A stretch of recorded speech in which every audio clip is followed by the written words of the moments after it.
بسم الله الرحمن الرحيم. قل أوحي إلي أنه استمع نفر من الجن فقالوا إنا سمعنا قرآنا عجبا يهدي إلى الرشد فآمنا به ولن نشرك بربنا أحدا وأنه تعالى جد ربنا ما اتخذ صاحبة ولا ولدا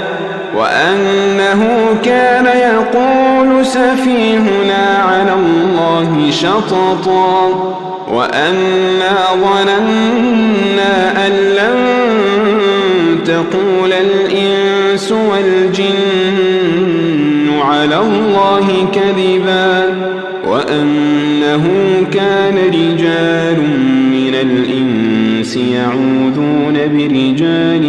من الجن فزادوهم رهقا وأنهم ظنوا كما ظننتم أن لن يبعث الله أحدا وأنا لمسنا السماء فوجدناها ملئت حرسا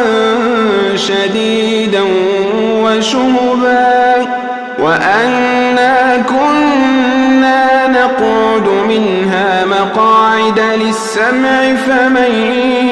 يستمع الآن يجد له شهابا رصدا